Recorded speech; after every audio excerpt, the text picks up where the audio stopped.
इतिहास है क्या? स्रोतों के सर्वेक्षण में पहले बाद में जाएंगे, सबसे पहले हम देखें कि इतिहास है क्या। इतिहास अतीत का अध्ययन है, बीता हुआ कल। इतिहास बीता हुआ कल है। कई विद्वानों ने इसको अपने अपने अनुसार इसकी डेफिनेशन रखी है। डॉक्टर राधाकृष्णन ने कहा है कि राष्ट्र की स्मृति इतिहास है। The memory of is nation.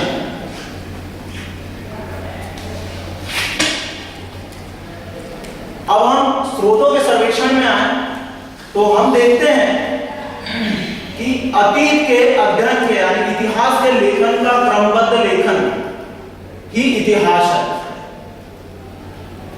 इतिहास हमारे भारत के लगभग 3000 वर्ष पुराना ये समृद्ध इतिहास है। इस समृद्ध इतिहास की गणना या अध्ययन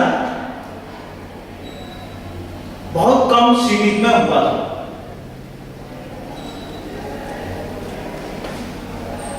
हमने इतिहास को 3 भागों में बांटा: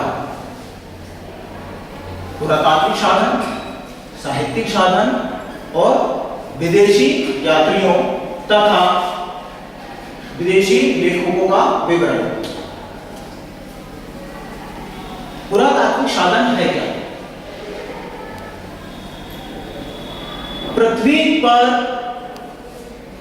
पृथ्वी के भीतर गड़ी हुई वस्तु या सामग्री, पहला। दूसरा, पृथ्वी के ऊपर पुराने युगों की सामग्री। और तीसरा, जो हम देख रहे हैं, उत्कीर्ण लेख। ये 3 हो गए। अब हम इनका जो मैं जोर डालूंगा पुरातात्विक साधन पर। पुरातात्विक साधन को नेक्स्ट स्लाइड, एक और नेक्स्ट स्लाइड। हमने 3 भागों में बांटा: पुरातात्विक साधन, साहित्यिक साधन, विदेशी यात्री तथा लेखकों का विवरण। पुरातात्विक साधन क्या है? इतिहास की जानकारी एक महत्वपूर्ण साधन है कि पुरातात्विक साधन का या इतिहास की जानकारी के लिए बहुत महत्वपूर्ण साधन माना गया है। और यहाँ मानव विकास के इतिहास का पता लगाने का प्रयास किया गया है इस शास्त्र के अनुसार।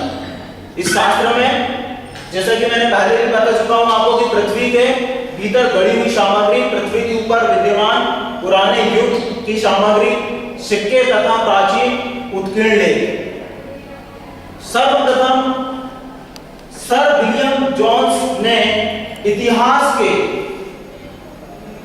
अध्ययन के कार्य का पता लगाया सर्वप्रथम। Next slide. उत्कीर्ण अभिलेख। हमने इतिहास को बांटा उत्कीर्ण अभिलेख में, तो आरसी मजूमदार का कहना था कि अभिलेख समसामयिक होने के कारण विश्वसनीय प्रमाण है, कि जो हमें अभिलेख मिले हुए हैं वो हमारे इतिहास के लिए समसामयिक विश्वसनीय प्रमाण होते हैं। ये देश के सभी भागों में पाए गए हैं। ये जो पाए गए हैं पत्थरों पर, गुफाओं, शैल चित्रों के आधार पर। नेक्स्ट, सबसे इंपॉर्टेंट है जो धातु हमें प्राप्त हुई थी उत्कीर्ण अभिलेख में, वह था महरौली का लौह स्तंभ।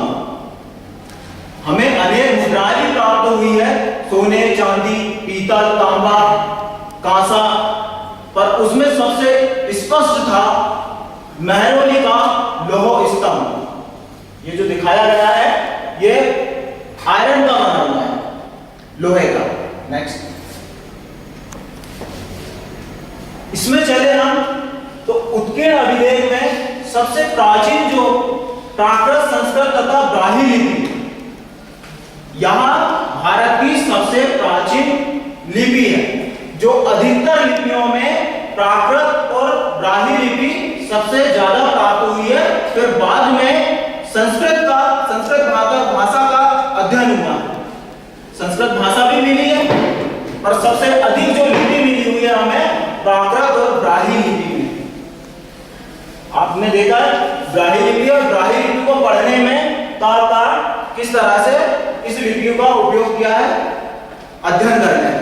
नेक्स्ट, सिंधु सभ्यता के अभिलेख।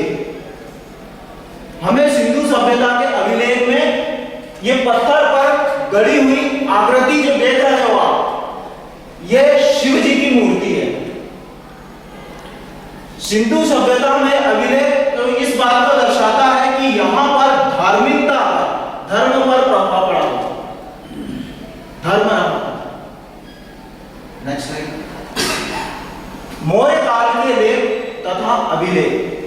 मौर्य काल सम्राट अशोक 273 से 232 में कार्यकाल रहा इनका। और सबसे पहला जो अभिलेख हुआ है यहां पर मैं आपको बताना चाहूंगा कि इस काल में उसकी स्थिति में सामाजिक, धार्मिक और राजनीतिक स्थिति का पता चलता है, शासन की स्थिति का पता चलता है, जो इस अभिलेख में, इस उत्कीर्ण अभिलेख में दर्शाया गया है। इस उत्कीर्ण लेख में ये जो आप घोड़े जैसा स्तंभ देख रहे हो, इस घोड़े जैसे स्तंभ में यहां चलायमान प्रशासनिक स्तंभ के बारे में बताता है। नेक्स्ट, प्राचीन सिक्के। उत्तर भारत के प्राचीन सिक्के, जिसमें 5वीं शताब्दी ईसा पूर्व के सिक्के आएंगे, मौर्योत्तर काल में सिक्के आएंगे, गुप्त वंश की राजनीतिक जानकारी के स्रोत आएंगे, संवैधानिक तथा प्रशासनिक इतिहास की जानकारी बताएंगे, दक्षिण भारत के सिक्के। 5वीं शताब्दी ईसा पूर्व में जो सिक्के प्राप्त हुए हैं वो चांदी के सिक्के प्राप्त हुए थे, ना कि सोने के। उसमें छोटे छोटे छिद्र पाए हैं, छोटे छोटे बिंदु आकार के गढ़े हुए रचना पाई गई है, जो इस प्रकार से दर्शाया गया है। नेक्स्ट, मौर्योत्तर काल के इतिहास के अभिलेख। तो मौर्योत्तर काल में बोध गया का मंदिर जो प्रसिद्ध है वो यहाँ दर्शाया गया है। यहाँ की धार्मिक राजनीतिक स्थिति, धार्मिक भावना की वहां पर कैसा था, किस स्थिति में था मंदिर, जीर्ण शीर्ण कलाकृतियां कैसी थी, इस बात का उल्लेख किया गया है। गुप्त वंश की जानकारी। हमें गुप्तों का भी जानकारी मिली है, गुप्त वंश की जानकारी प्राप्त हुई है। और आप लोगों को मालूम है कि गुप्त काल स्वर्ण युग रहा है। गुप्त काल कैसा रहा है? स्वर्ण युग रहा है, क्योंकि स्वर्ण युग वहां की धार्मिक, सामाजिक, राजनीतिक स्थिति अच्छी हुई थी। नेक्स्ट, स्मारक। हमें स्मारकों के रूप में भी, स्मारकों के रूप में तथा मूर्तियों पर भी हमें उत्कीर्ण लेख मिले हुए हैं, जिसमें कि भारत की अजंता की एलोरा गुफाएं जो पत्थरों पर उत्कीर्ण की गई है, सांची का स्तूप जो सांची आपने देखा है, अमरावती, भुवनेश्वर, खजुराहो। नेक्स्ट स्लाइड, यह है भारत के अजंता। ये गुफा है, ये मंदिर है, इसमें यह दर्शाया गया है कि छोटी छोटी कलाकृतियां बनी हुई हैं। ये जो छोटी छोटी कलाकृतियां बनती है, ये आज भी भारत अजंता की एलोरा गुफा पर प्रसिद्ध है। नेक्स्ट स्लाइड, सांची का स्तूप अशोक के द्वारा बनवाया था। नेक्स्ट, प्राचीन स्थानों की खुदाई से प्राप्त तथा स्थानों के अन्वेषणों से प्राप्त सामग्री। सिंधु सभ्यता की जानकारी। सिंधु सभ्यता की जानकारी हमें सन 1920 से 21 में दयाराम साहनी ने इसकी खोज की थी। वहां पर भग्नावशेष प्राप्त हुए थे और सन 1922 और 23 में राहुल दास बनर्जी ने मोहनजोदड़ो को स्पष्ट रूप से लाया था कि यह मोहनजोदड़ो सभ्यता है और यह सभ्यता, सिंधु सभ्यता 5 किलोमीटर के दायरे में फैली हुई है। यहाँ सभ्यता 5 किलोमीटर के दायरे में फैली हुई है। हड़प्पा संस्कृति, जिसके अवशेष हमें प्राप्त हुए हैं। मैं आपको ये एक बात बताना चाहूंगा कि ये जो क्षेत्र है ये पाकिस्तान के पास, यह जो क्षेत्र है पाकिस्तान के पास है। जब पाकिस्तान से मुल्तान और लाहौर के बीच की जब रेलवे लाइन जब डल रही थी, काम चल रहा था, तब वहां पर क्या हुआ था कि जब उत्खनन कार्य चल रहा था, जब रेलवे ट्रैक डाला जा रहा था, तो वहां पर खुदाई में ईंटें मिली हुई थी और ये ईंटें पक्की हुई थी, मिट्टी की बनाई हुई थी और अधिकतर इस्तेमाल पुल बनाने के लिए उन्होंने इसी ईंट का इस्तेमाल किया। फतेहपुर की सिकरी जो आगरा में है, राष्ट्रीय समुद्री टेक्नोलॉजी संस्थान IOT की खोज,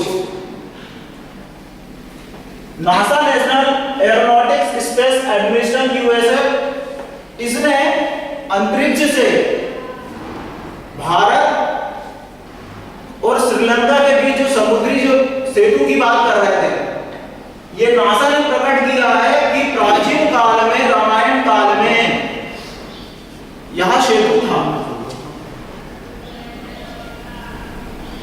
नासा ने इसको प्रकट किया है, लिखा है कि प्राचीन काल में, रामायण कालीन जो सेतु बनाए गए थे नव और नील के दौरान, वहां आज भी समुद्र की गहराई पर हमें प्राप्त हुए हैं। उपयुक्त निष्कर्ष के आधार पर हम कह सकते हैं कि वर्तमान में जो उत्खनन कार्य जारी है और चल रहे हैं, वह निरंतर सतत जारी है और हमें नई नई संस्कृतियों, भारत की संस्कृतियों की जानकारी प्राप्त हो रही है। मैंने ये 3 किताबें का इस्तेमाल किया था, वर्मा हरिश्चंद्र का, प्रताप सिंह की और सत्यनारायण दुबे